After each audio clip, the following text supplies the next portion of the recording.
Today I'm talking to Steve Hall, the Principal Senior Broker Associate with Compass in the Palm Beach, Florida office.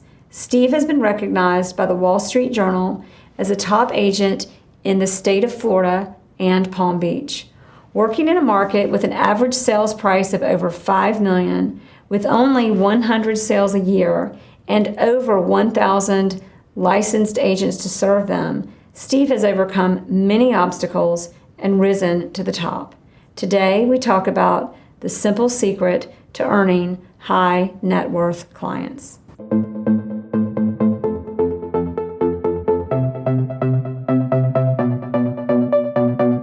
Welcome to the Jere Metcalf Podcast, where top real estate agents tell how they do it. I created this podcast because over the years that I've been an agent, from struggling to successful, I've found that the one foundation that created the mindset, knowledge, and ability to break through to new levels was the camaraderie and sharing of ideas from other generous and successful agents. Those experiences catapulted my career. They gave me the inspiration and idea to further develop those friendships and share what they have had to share with me to make not only more successful careers for each of us, but a stronger community and better respect for our profession at large. All right, everybody, it's the Jere Metcalf Podcast, where top real estate agents tell how they do it. And today we have Steve Hall from Palm Beach in Florida with Compass. Steve, thanks so much for coming on the show. Yeah, Jere, thank you for having me. So guys, I want to get started. Well, let me give you guys heard in the intro, but I just want to reiterate for those of you who are watching on Facebook Live, Steve has been recognized as a top Florida real estate agent by the Wall Street Journal, number 6 in Wall Street, number 16 in the state of Florida. And he's really a numbers guy. He knows his numbers, he knows the market, and he's going to share a little bit of that with us and how he's so successful, especially you'll find out in what a competitive market he's in. So Steve, tell us a little bit about, before we learn about you, give us a little bit about the market that you're in, average sales price, number of sales, number of agents, and anything else you think we need to know. Sure. Palm Beach is a very unique real estate market. It's a barrier island that's approximately 13 miles long. So it's not terribly big. What's interesting is we're the easternmost point of the state. So the ocean that goes by us is still has that very Caribbean blue water. And we have a lot of the trade winds. So it's a very tropical island. And we have a nice airport right over the bridge. And so it's very convenient for people coming down from Boston and New York, DC. So it's a very easy and beautiful place for these people to come. And historically, ever since it was developed by Henry Flagler, he made his fortune with Standard Oil. He was in St. Augustine, but he found that too cold. And so he kept his railroad going down to Palm Beach, and he developed the Breakers Hotel. So that was right around 1905. So since then, it's been attracting some of the wealthiest Americans, especially from the Northeast. Wow. And how long have you been in Palm Beach? My family moved here in '88, so quite a while. Wow. So you're pretty much native. I mean, That's right. By Florida standards, for sure. I mean, in '88, by Florida standards, for sure. And '88 is 21 years that 31. Oh my goodness, 31 years. Anyway, long enough. Okay, so you know your market really well. We talked a little bit about before we came live that you are in a market where there are about 1,000 agents, and if maybe 100. You just broke 100 sales maybe last year. Like the market in general, not the agent, but the market. We interview agents on the show that sell more houses a year than what are in your market. But on the flip side of that, in your market, you've got an average sales price of, I think it's $5.5 million. Is that right? That's right. Just under $6 million. So, and You're right. And when I first got into the real estate business, I did sell commercial real estate and then transitioned to Palm Beach residential. And I thought that Jupiter Island, Miami, Naples, I thought they were all pretty comparable in price. Mm-hmm. But I came to realize that really Palm Beach is almost twice as expensive as all those markets. Wow.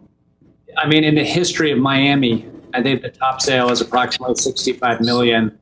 And we've had many sales over 80 million here in Palm Beach. Wow. So many sales over 80 million. But you've got an average sales price of 5 million. So what is this? You said 100 homes a year. What is the median? Like, and how many are, well, what's the median? That's actually maybe a better question to ask. Okay. So the median price last year was 4.5 million, and the average was 7.3. So the high prices are really high to bring it up another 3 million from the median. That's crazy. That's incredible. Yeah. Right now we have 160 homes for sale on the island, and there are 19 homes for sale over 20 million. Wow. Where's the average days on market? It's 9 months. Oh, that's nothing. Okay. Actually, for a $5 million house, 9 months on the market is really fast. Yeah, right. It's all relative, right? Or it's all, in context. So how have you become such a successful agent in such a tight, unique market from what most markets look like? What would you say is kind of your competitive edge, secret sauce, whatever, and what is it? Right. I mean, I think you try to have your business plan and you try to focus on the area you want to go, but you also have to be open to working on all different types of transactions. For example, a local family, they own a few investment properties in West Palm Beach that I helped them rent. Mm-hmm. And we're renting for $3,000 a month. So, which is good. And, exactly.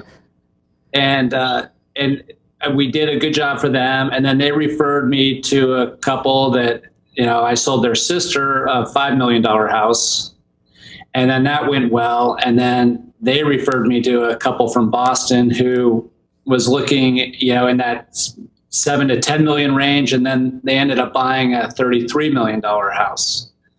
So it all could be traced back to working on that rental property for $3,000.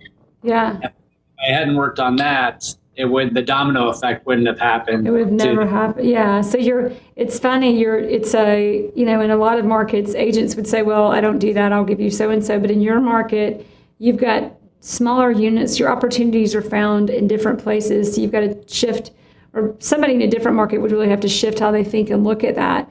So right. I'm going to go backwards a little bit on that, though, in learning about how you do business. How did you decide to become a real estate agent? I don't know if I want to ask how or why, or both. Right. I was selling commercial real estate, industrial, warehouse, land, just commercial real estate, and doing well at it. But I knew of people who were selling Palm Beach residential real estate, and just working at a little desk, not even a team, just one hard worker, and they would make a fortune, much more than these big teams were making in commercial. Interesting, yeah. And so I slowly made the transition over, and no regrets. I met really interesting business owners in commercial real estate, but in Palm Beach, you're working with some amazing individuals as well. Well, and you probably I always say this, but you develop friendships and relationships with clients and people that the friendships you would have never had otherwise, and time you get to spend with people and things you get to learn from these experiences that you would have never had otherwise. What are you most proud of in all of your successes of being a real estate agent?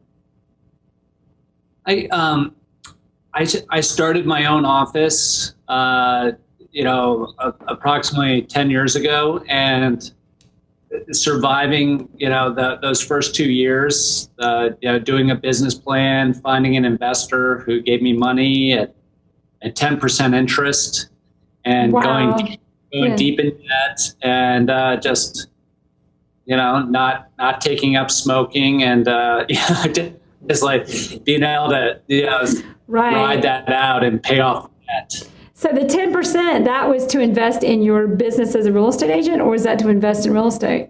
No, the whatever money I borrowed, I had to borrow $50,000, in intervals. Yeah. And the interest was 10% on the money I borrowed. Exactly, because you're in a market with an average. You can make a lot of money, but your average days on market average is 9 months. Right. So a lot of these properties are taking a few years. You're right. Yeah. So I think just surviving that and paying it off, and that was one of the biggest accomplishments. So what kept you? Because I'm not in your market, so it's different. I've on a different way and a different level. We all as a real estate agent feel we feel that pressure. Well, maybe you didn't know, but what kept you in it? What kept you from going, this is nuts, I'm getting a job? I know, right? I just, it was like, just this feeling I had to see this through. And I just the belief that something somehow could happen. And so you were just stubborn. Okay. Yeah. Right. Right. I don't know. I remember one day where I was like, wow, this is bleak. This is really bad. But I felt like, things started to happen. We started to get traction, and, had all the debt paid off in 2 years. So that was a real big deal. Well, because here's the other thing I'm thinking as I'm listening to you is you're in a luxury market, which you can tell me, but arguably sometimes they can suffer more in a recession. Right. So you're already experiencing that, and you're in a more competitive market than most markets because you've got 100 deals a year with about 1,000 agents, and there's not enough deals to go around. Usually we talk in our podcast interviews about how there are enough deals to go around and just focus on what you're good at. And this is the complete opposite, which I love. And then you're coming out of, really most people say they really felt the recession in 2008. And this was like 2009? Yeah, 2009, 2010. So like, what, were you just out of your mind? Like what were you thinking? I know. I mean, I was still making money during 08 and 09, and I just felt like, that I had to take this leap of faith. So that's awesome. Yeah. I mean, but it's almost like what I hear is it was just a calling, kind of like me and this podcast. Like, I don't really know. I just just do it, and people love it. But it's like this is it. You knew this is what you were here to do. Yes. And that was probably convincing my wife to hang in there. That was not easy either, but I can imagine. Yeah. And everything's good.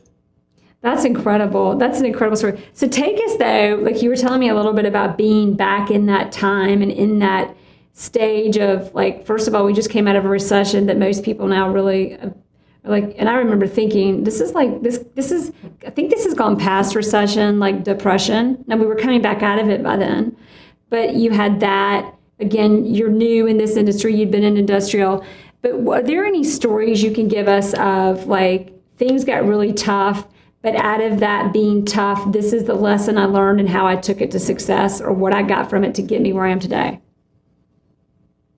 Yeah, I think being in Palm Beach, you have a lot of very wealthy people, a lot of people who maybe many of them have earned their own money, and then there's also a good chunk who have like received it through inheritance or trusts. So there's a lot of people that in that regard are kind of entitled, and I felt like maybe not willing to do like the really hard work, or really like Yeah. I'm too good for this kind of thing. And I think like doing property management and just whatever it took to kind of get through the recession, was what worked. It's funny. I did sell. It was like a miracle. It was right when that book, The Secret, came out, and I was thinking, The Secret. Okay. I'm going to lose you. Keep going. This is good, actually. Okay, so go. Yeah. I remember that. You have to dream big. You have to like really hope for, just something amazing can happen. And randomly, this woman called me from Cleveland, and they wanted to see a house for $5 million. And that would have been like a godsend at the time. And they didn't like that house, but they asked me to show them another house which I did. And they ended up buying that. And that one was for $23 million. And it was like, where did this come from? It was so like, it's so random. Wow. And then they asked me to introduce them to some property managers, which I did. And they said they didn't like them, but I considered doing it. And I was like, oh, at first my reaction was, no, I'm too big for this. And then they said, well, we'll pay you, what was it, $3,500 a month to kind of just check on the house. And I was like, oh my God. I'd be a fan of The Secret too after that. And I'm kidding. I'm giving you a hard time, but this is awesome. I did. I ended up working for that family for 6 years. And that was really nice. In addition to real estate, that kind of supplemented the income.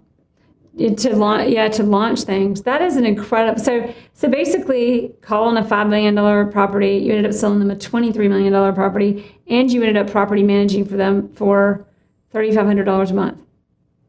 For 6 years. For 6 years. For 6 years. And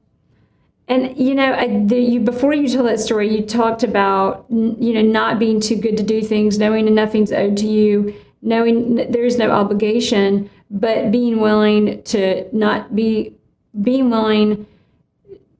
give up, work hard, and the one word that kept coming to mind was grit. Just have the grit to do what it takes to get there and to do it, which I love. So, what do you find in this business you love most and you're most proud of?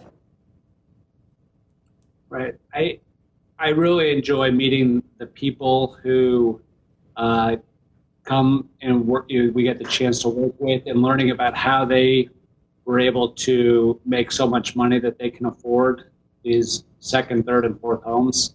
They're fascinating, and who knew there could be so much money in O-rings in Buffalo, New York, or like these right, exactly. Random exactly. And it's just fascinating that so much money can be made all around the country doing these niche businesses. So it's fascinating to meet these people and hear their stories and have the chance to work with them and to learn about them, and then to have them come to you for advice. That's really fun. Exactly. How do you find when you're working with clients with this kind of, buying 23, 33, $50 million homes, do you find that when they come to you, there's kind of, especially in the beginning, was there is it assumed that you're an expert because you're in Palm Beach, you're from Palm Beach, and you're showing them that kind of property? Or do you find that you have to kind of get that, earn their trust? Which way does it go, or does it go both? I think it goes both ways. I think that so many people can get their Florida real estate license and just decide that they want to sell Palm Beach real estate. And it's really a tough market to break into. And we have people coming to us and say, I want to work with you, or how can I be your assistant or work with you in some capacity? And it's really hard to, tell them how to break into it, because it's very competitive, and just, there's a lot of times no rhyme or reason what typically might work in one market isn't going to work here so much. It sounds like your market is a little bit different. I think in a lot of markets there are ways to build credibility and do things, but in your market, it sounds like just being there. You've got to be there. You've got to be persistent. You've got to have the grit that is rare in a market that can be rare in a market like yours, and show up.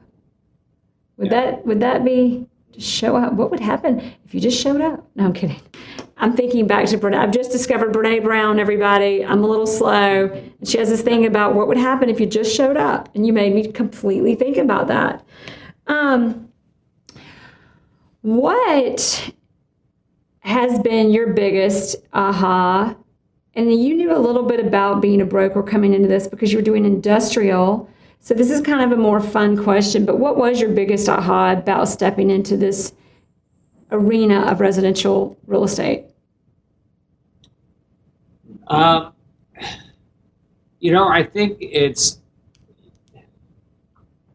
trying to, if you do a $20 million deal, or if you get lucky to do a $30 million, it's so very rare. And, you might think to yourself, well, now that I've achieved this, maybe this will be the new norm.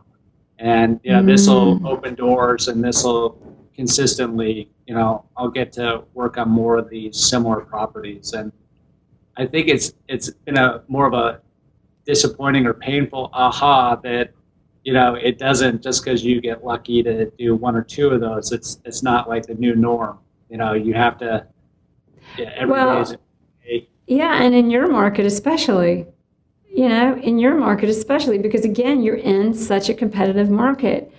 And what do you wish, if it's a different answer, if there's one thing you wish you knew when you stepped into this business that you know now, what would it be? I'm excited to work with a company like Compass, and I think the benefits of like collaboration with many other agents around the country, and really trying to establish those relationships. I think it was wonderful having my own company for those 8 years, but you're really kind of a solo person on an island, so to speak, and now being associated with a bigger national company already. It's only been a few months, but just the random calls coming in, with people who do know people. So there's tremendous value in a big network.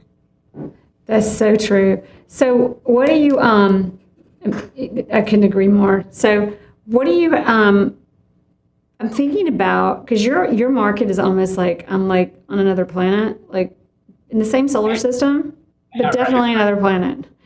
So for example, in your market, how do you market? Do you do the newsletters and the postcards that everybody else does in other markets, or is there a different approach, or does it matter, or kind of what works to gain traction and position yourself to be the agent that you know yourself to be and that you continue to grow to be? Right. I'm still spending a tremendous amount of money doing the print advertising in the newspaper. There's a local, just island newspaper that people, spend a fortune advertising, and it's almost you have to do it because everyone else is doing it. Right. And it's painful because everything you read is, it's just such a poor way to spend your marketing dollars. So I'm trying to segue away from it, but just part of the way it still is around here. But I will say, even though I guess it is my show, so I can say what I want, even though I'm not being interviewed. But for what it's worth, I would listen to, I don't ever do this, but I should more often, shouldn't I, Isaac? Which number is Becky Fry's last? Do you have it in front of you? Her last episode? Becky Fry is in Dallas, Texas. She does, of course, that's a huge market, and she's doing $150 million a year, but she is in print in her market. Now, your market is different, but she says in her market, I'm now in 2 magazines because of her consistently. She's in 3 consistently. 105. Episode 105. So we're going to have to reach back out and ask you what you think.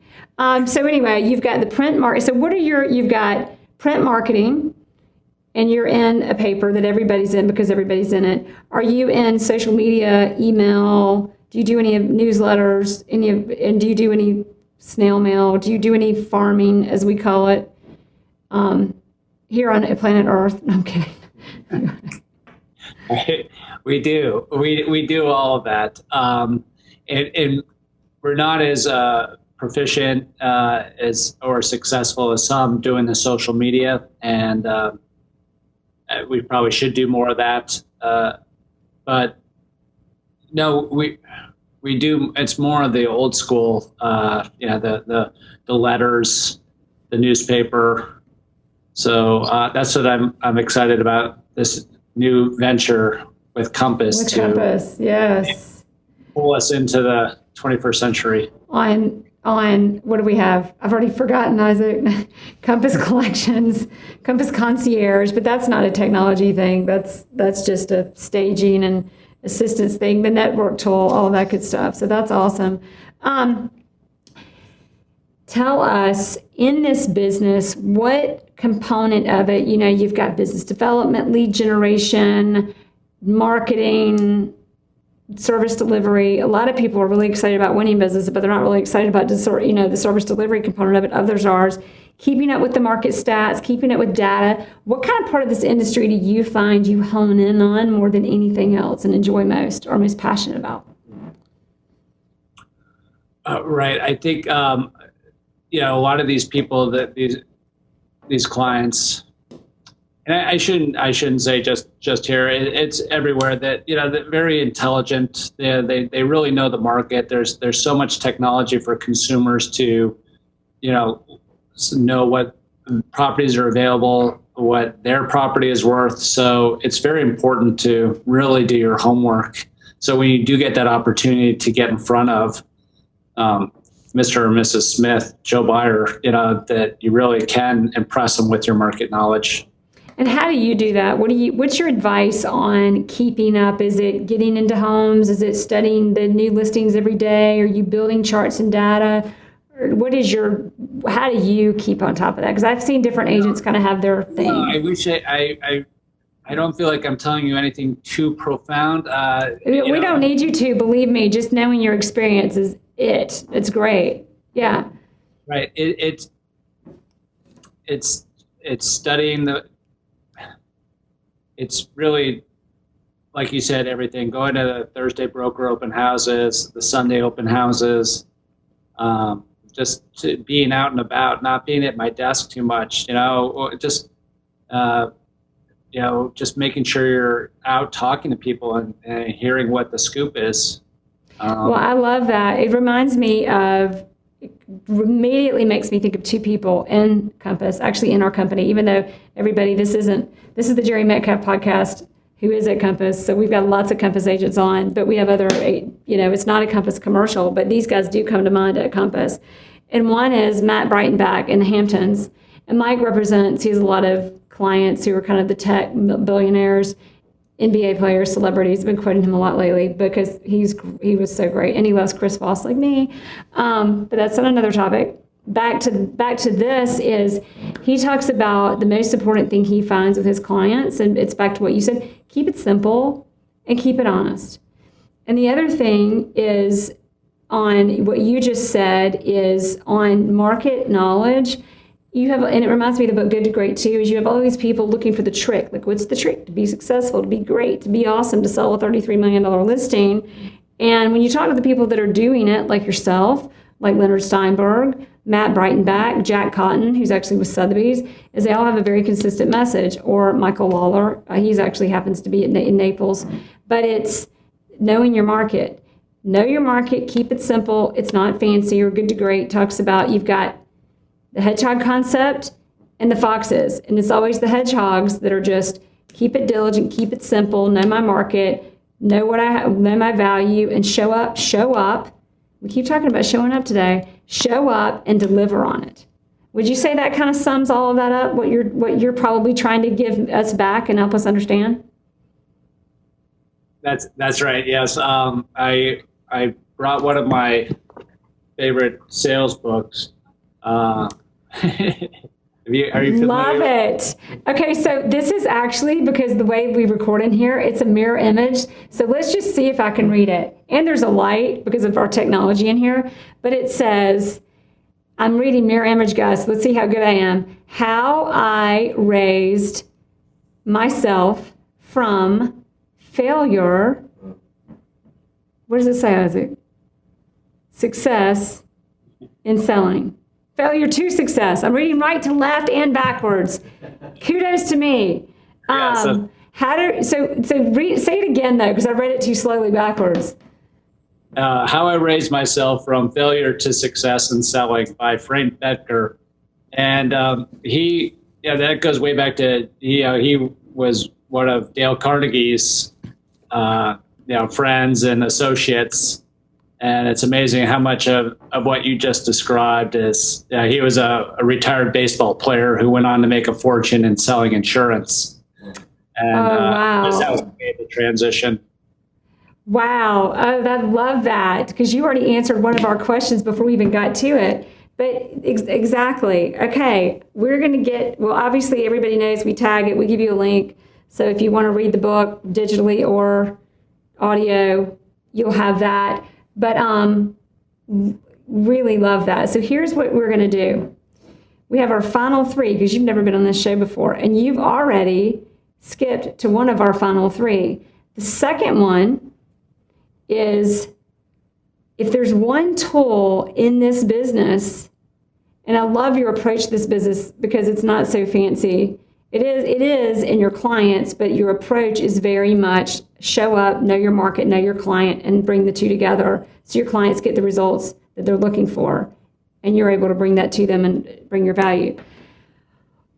What have you found is your most effective, powerful, game-changing tool that you apply to this business? I think just when I'm being out, not being at the desk, and either whether it's walking or driving, just having the epiphany of trying to put two and two together, and trying to write that down and then go back and those creative ideas, try to follow up on them and act on them. So I've had good success with that. Just being out and about and trying to, whatever information I learn, try to act on it. I love it. Act on it. Yeah, seriously, show up. That's it. The name of this podcast is going to be, seriously, guys, just show up. Especially the more competitive the market and the higher the price point, the more important it might be to show up. All right. And I just answered the last question. That's my answer to my last question for you. But what would you say from this interview, if you want to make sure, let's just pretend we're going to forget everything but one thing about being a successful real estate agent in this business, or from what you've learned in this business, what do you want to make sure we remember or don't forget?